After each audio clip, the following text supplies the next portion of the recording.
Hello, friends. Our today's class is on elements, mixtures, and compounds.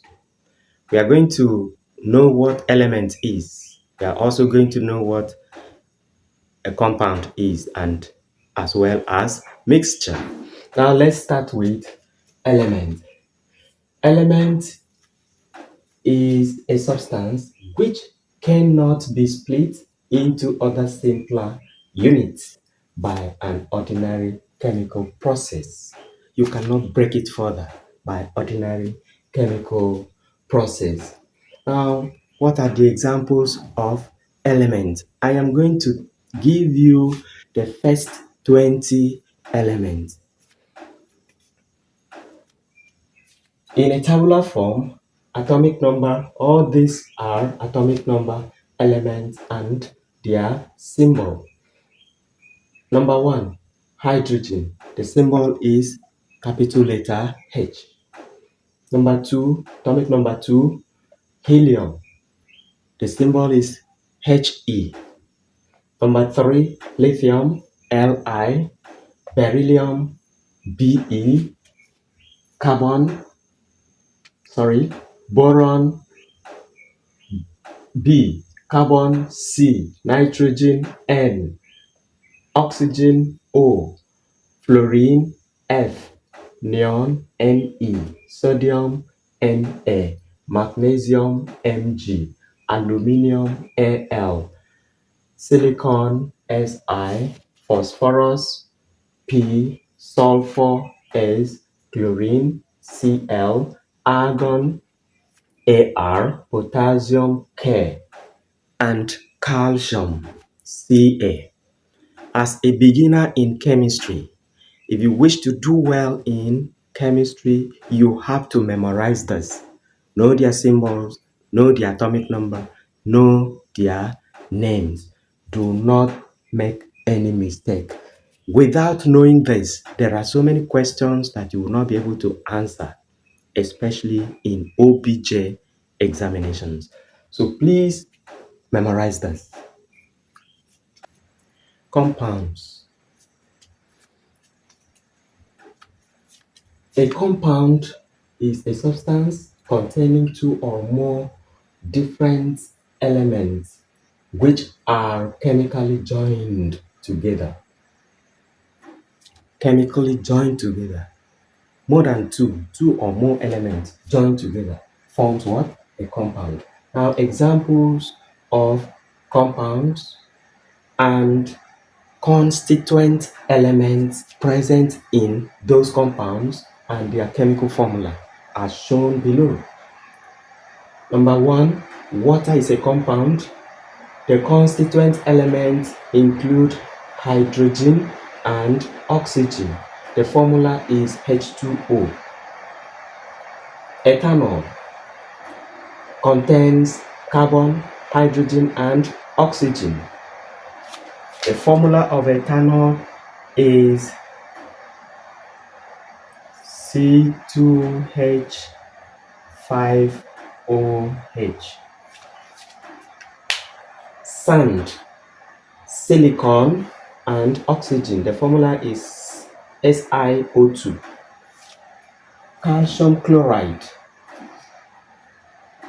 The constituent elements are calcium and chlorine. The formula is CaCl2. Glucose contains carbon, hydrogen, and oxygen. The formula is C6H12O6. Sodium hydroxide. It contains sodium, oxygen, and hydrogen. The formula is NaO2. Sodium chloride contains sodium and chlorine. The formula is NaCl. Tetraoxosulfate 6 acid contains hydrogen, sulfur, and oxygen. The formula is H2O. Now let's go to mixtures. What is a mixture? A mixture is a substance formed when two or more substances are physically joined together. Example, here on the table we have mixtures, we have constituents. When you pick a particular mixture, for example, sea water is a mixture.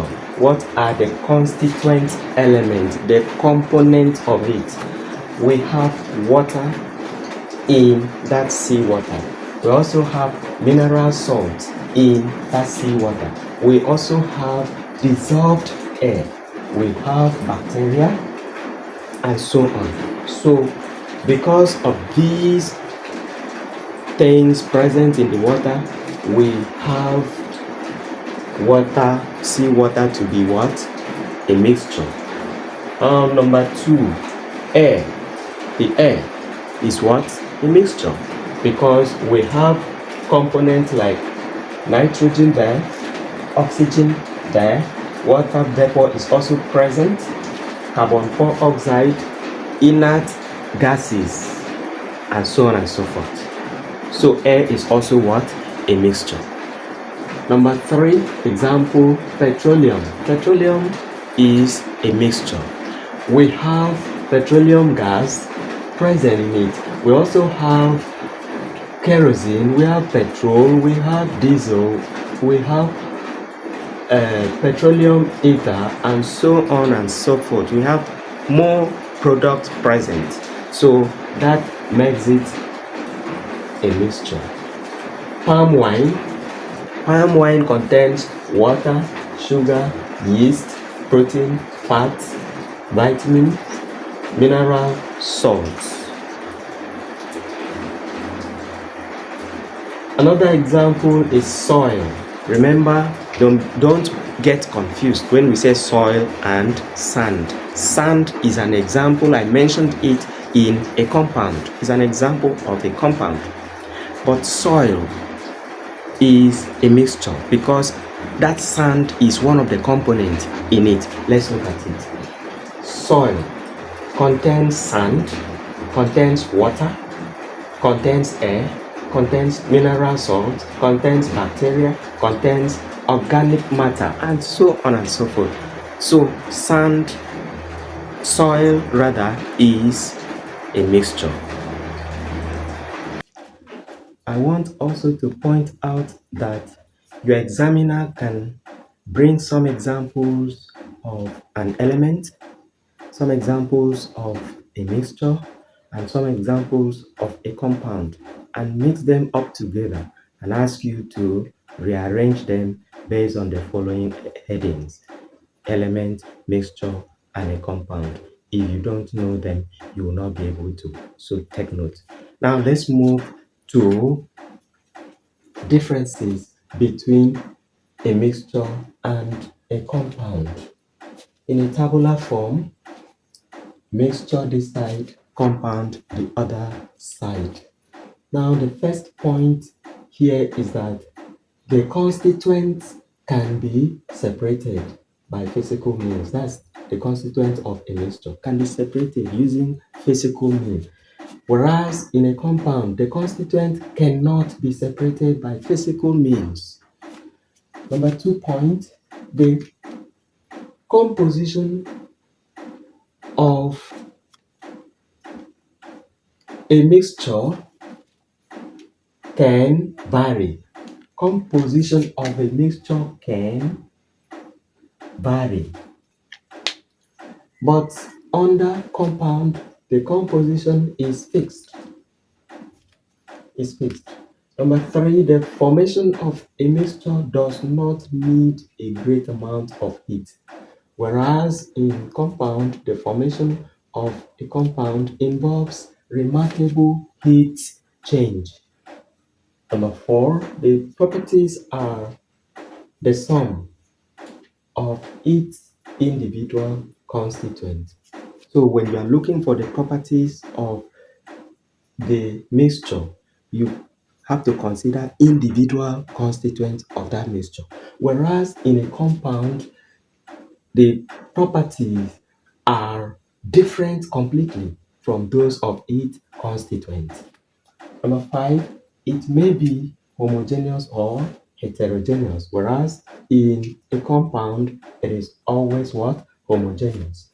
Number 6, in a mixture cannot be represented by a chemical formula, whereas in compound, it can be represented by a chemical formula. And I hope you enjoyed the lesson, and I wish you click on the platform, like it, share it, and then enjoy yourself. Thank you.